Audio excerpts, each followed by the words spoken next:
Hi, this is Josi Kat, and tonight we're in Hollywood, California at Bordner's. We're at the Shriekfest Film Festival. It's the International Sci-Fi and Horror Film Festival. We just have some awesome people. We have Mo over here. Hello, I'm Mo. Nice to meet you. Hi, Reyna Young, a.k.a. Horror Hostess Miss Misery.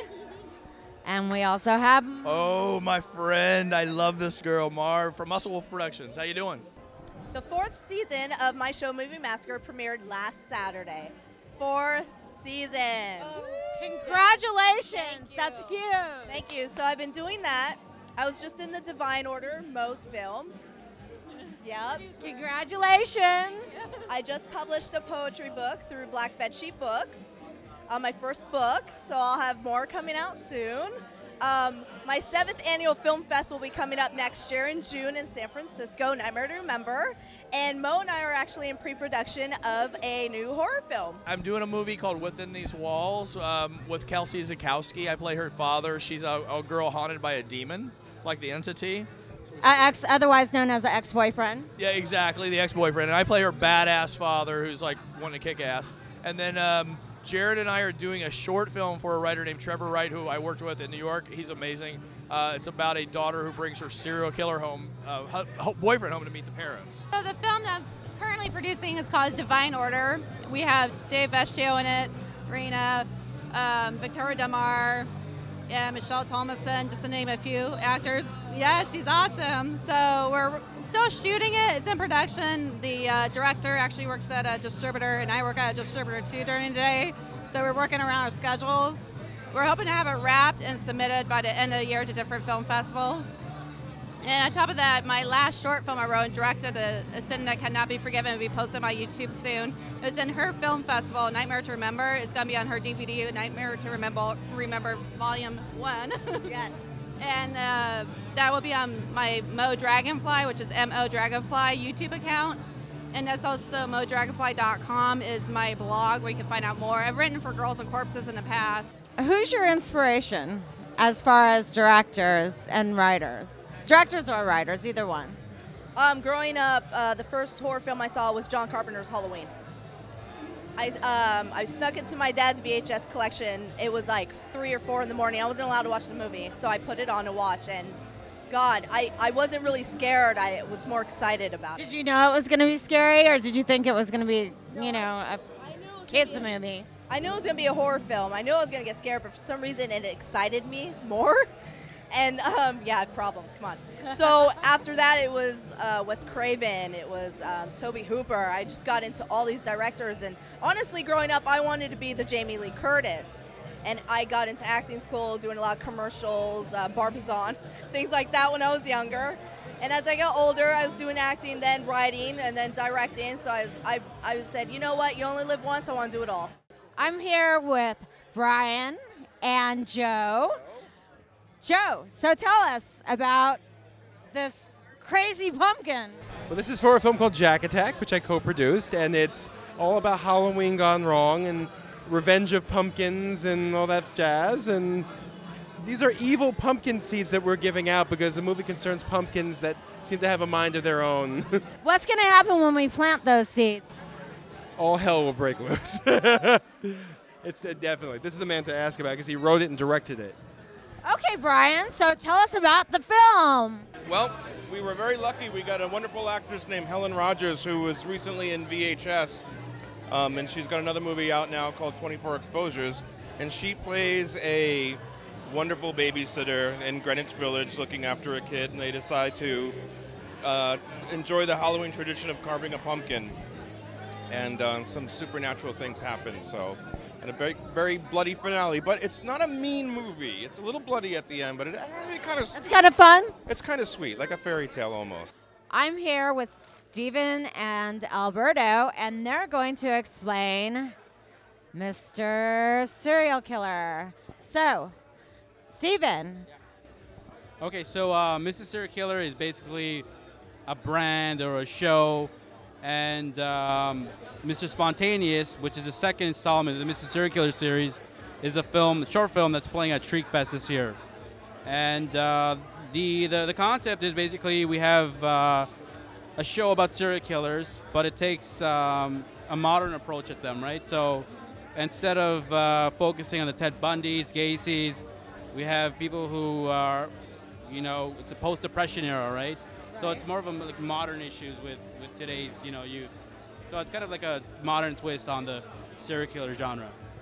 So tell me, what's your part in all of this? So I'm the writer-director and sometimes editor. Okay. And I'm the producer. I'm pretty much like Steven Cerritos' support system. So he needs a certain crew member on board, and I'll go out there and get it for him. when did you create this, and what was your inspiration? So Mr. Spontaneous I wrote 3 to 4 years ago.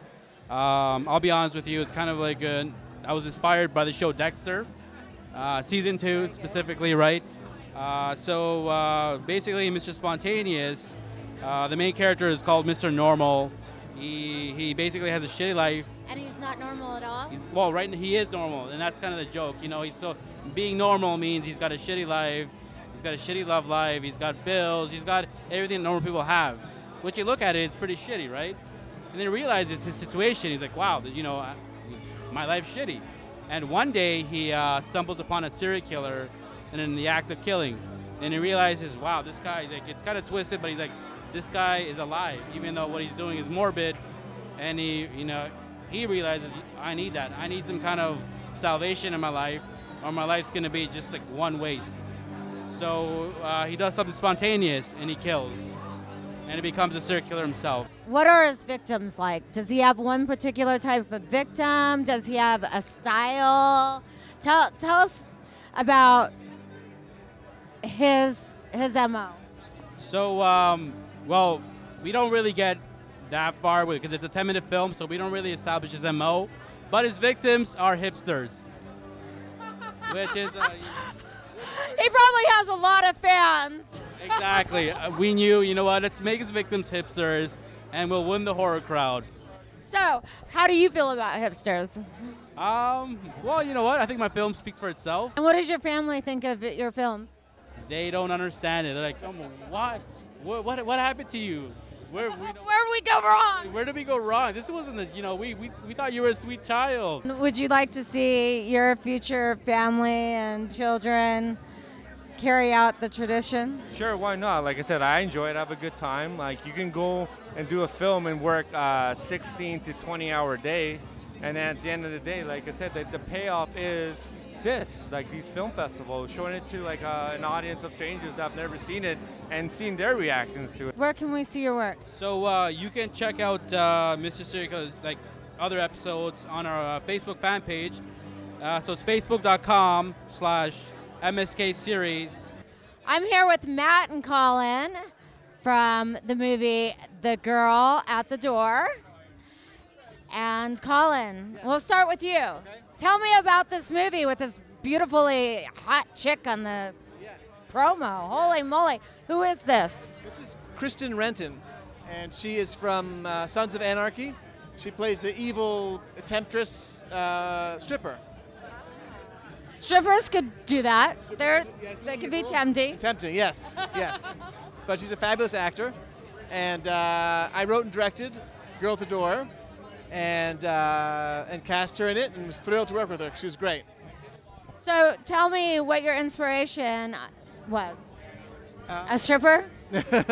No, but it involves a hot date that goes terribly awry. They have some hot, rough sex, and then he wakes up the next morning, and then strange things start to happen, and there's a loop, and it keeps coming back again in a very terrifying way. Sounds like my date last week. So Matt, tell us about your involvement in the film. Well, I was the producer on this film, and Colin is just one of the best people in the world to work with. And I got to tell you, by the way, I have to say that both our lead actors, Kristen Renton and Jeffrey Vincent Parisi, were phenomenal to work with. Have you two worked together before? We have. We've done another horror film. We've done a horror short, Dollface. Check it out on YouTube. It's another fun one. Well, we've done some others. Another short film called The Mending, a creepy film about a ghost. And now we are developing a feature. What's the feature going to be about? The feature is tentatively called Bath Salts, and it's about a drug-fueled event that goes horribly awry. It's, of course, a horror film. We're here with Dave and Brian, editor and director. Tell us about the film. The film chronicles the final hours of a couple who are traveling home for the holidays, and they mysteriously disappear and they're never seen again. That's really all I can say, because if I say any more, I'll give away the film. But I can say it's very suspenseful, and some people seem to like it. Have you two worked together before? Yeah, we've worked together for years. Dave and I have worked together on lots and lots of projects. We started off together working on music videos, and now we've transitioned into films. Where do you see your direction going as far as film now that you're doing film? Do you want to do horror movies, or was that just for this one particular short? I love horror. I have a soft spot for horror. I would love to do horror films. I'd love to do horror films that are very suspenseful. Films that really have engaging characters that you care about, that you don't want to see in peril. So I think horror is a great genre, and it's definitely a world that I want to live in. Horror sci-fi is kind of my passion. Films like Alien, I'm very fond of. We're here with Jeffrey Stackhouse, who has a screenplay, not just here, but in several festivals that are up for many awards. And we're going to talk about this. You want to tell me about it? And we're going to learn about all his ventures in opera and his beautiful co-writer. I lived in New York for 15 years. And that's when you were doing opera? I was doing opera, and when I stopped I was doing Baroque opera, which is the very earliest form of opera before they had rules. So just any amazing. Give us a sample.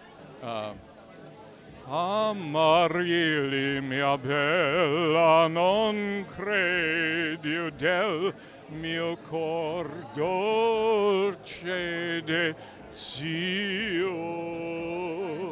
We're lucky enough to be finalists here, and with another script, a spaghetti western, in the Page International Film Festival. It is filled with the old ultra-violence. One of the things with that Hollywood Warewolf, which is the Shriekfest entry, addresses is there's so much runaway production from Hollywood, and there is so much location out here. And we tried to craft a piece that could only be shot in Hollywood. And Forsaken, the spaghetti western, could also be shot out here because out we in have the desert. So much desert. And then the piece that we're currently working on, which is called Handful of Dust, is about the desert wars and the horrors of war, and then beyond the horrors of war when they stumbled into a prehistoric city. Is that going to be a short or a full feature? Everything we write is a feature. The very first thing we wrote, we were lucky. We won just a stupid amount of awards. We had it filmed in Italy, and we won 26 major awards, including an award that Nelson Mandela and Pope John Paul received and accepted. Forsaken, the spaghetti western, is like 92 pages if you really push it out there. But the landscape is a complete character in it. And so a lot of it is taken up in just showing how beautiful what desert it is. It was originally written for Nevada and Arizona, but I think probably it will end up in New Mexico because you have so many film subsidies for shooting in New Mexico, and the colors are so beautiful. Tell me about your lovely writing partner. I am lucky enough to be married to the woman that's my writing partner, Wendy Lashbrook, and here is our process. we beat out all of the story. We stand up, we talk about all the beats, how things work together, and sometimes later on you find out that you didn't really cross all your I's and T's, but essentially we work out all the beats. And then I stay up from 11 o'clock till like 4 in the morning, and at 4 in the morning I'm like, I'm a god, and I am just accomplishing stuff. After a few glasses of wine. And no, Hemingway said, write drunk, edit sober, and that's what I try. But she gets up at 5:30, and I hand it to her, and I go to bed, and then I get up, and she has eviscerated what I've done. Because I really, and she does as well, she's absolutely one of the most well-read women I've ever known, but I really love language, and I was kind of bitten by whomever said, make sure that they have to turn the page. And so I'm like, well, the heck with this, I'm writing a novel while I'm writing it, and just beautiful language and evocative. And she gets up in the morning and goes. She starts to act. She goes. They want to understand this. They aren't. I'm so excited because we're here with Lou, the writer, director, producer for HazMat, and the lovely actors. Would you like to introduce yourself? Mario. Massiel, Checo. Mario Nalini. And Lou, please tell us about the film. Well, HazMat is it's a slasher. It's about one of those prank shows on TV, and they set up a guy who was already not completely there on a prank at an abandoned chemical plant, and they're going to make him believe that there's ghosts there, and when he thinks he's being attacked by ghosts, it really is. Exactly. Brilliant. I love it. And so, how did you come up with this idea, and what I would love to hear about your research and what your Google history must look like? Well, actually, what happened was a year ago tomorrow, so tomorrow is a 1-year anniversary that I had a major surgery, and so I was laid up in bed for 2 weeks, and I did nothing but watch TV, of course, and I saw a whole marathon of the show Scare Tactics, which I love. But the whole time that I was laughing, I kind of felt guilty because I thought, it's kind of mean, to put somebody through that.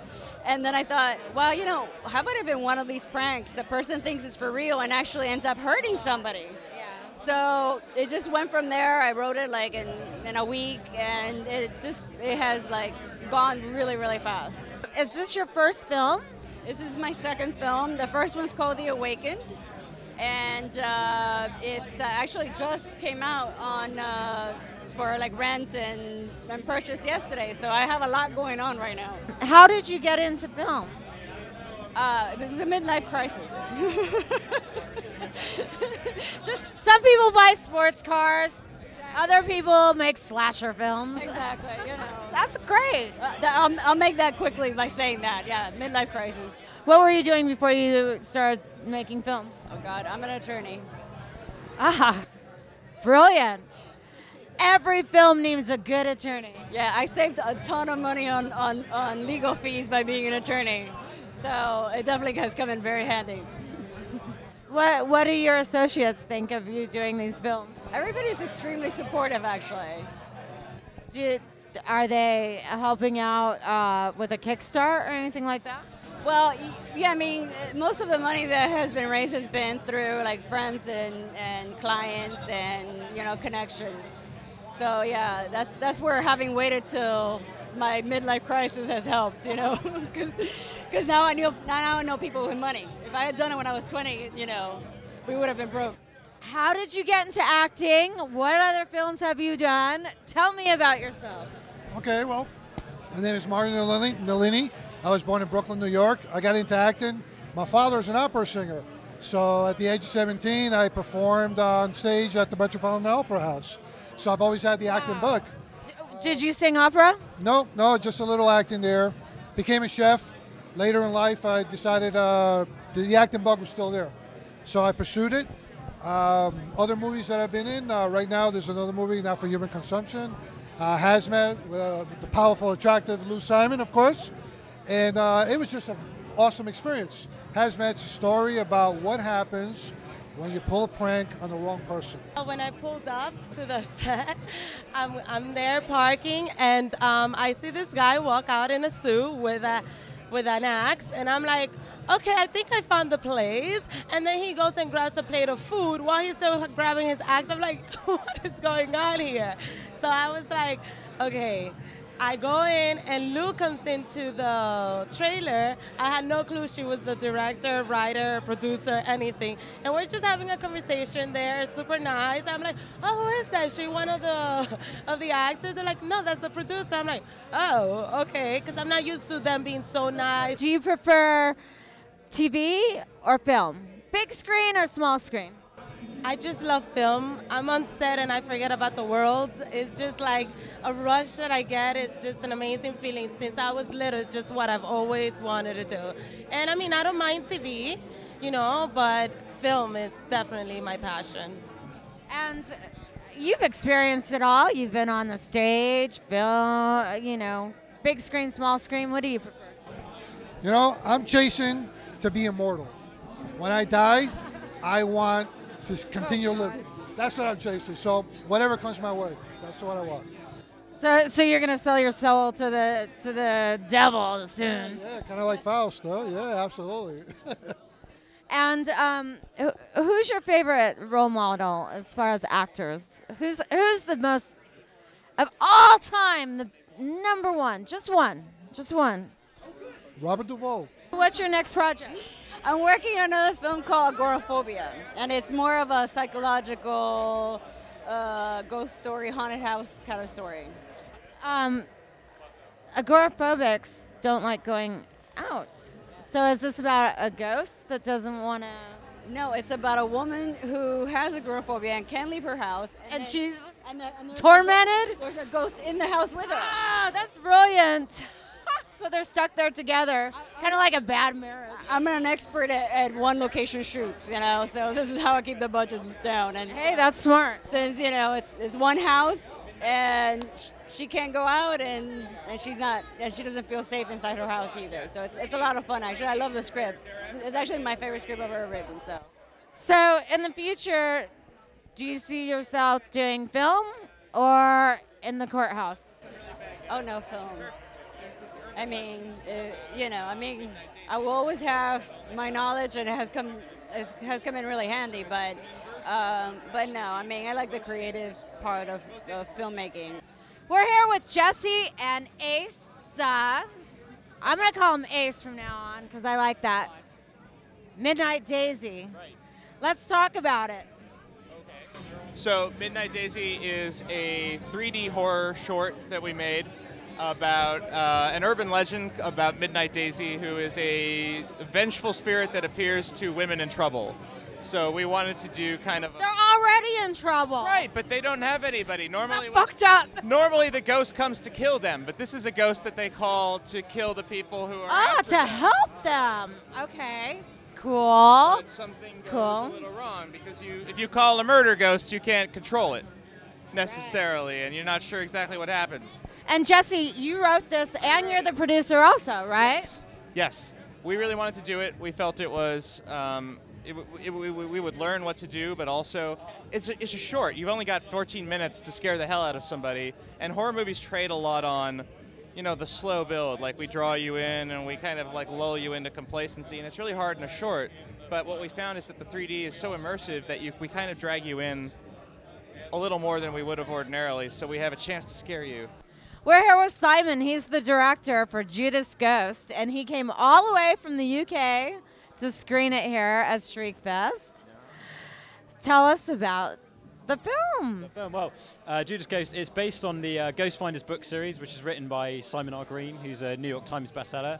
And it's a new set of characters, but it's set in the same universe as the books. It's about a group of covert ghost hunters who go to an old village hall, which is supposed to be haunted, and it turns out to be something far worse than they've ever faced before, and they all get trapped inside. So the whole thing plays out with these 4 people in one room, essentially.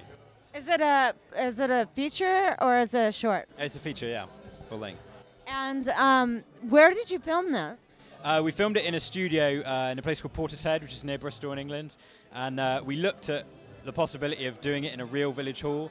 But the trouble is, by the time you're putting blood everywhere, you need doors and things to disappear, so it just wasn't practical. So we built the whole thing as a set, and we did it there. How did you get into making this film? Well, Is this your first one? No, this is my second. My first one was like a gritty kind of coming-of-age drama that I shot in 2008 in Bristol. It was very sort of run-and-gun, off-the-shoulder documentary-style thing, made for real low budget. But, you know, I learned a lot from it, and it gave me the contacts to be able to, you know, go on and do this, and the confidence to go on to do this, which is great.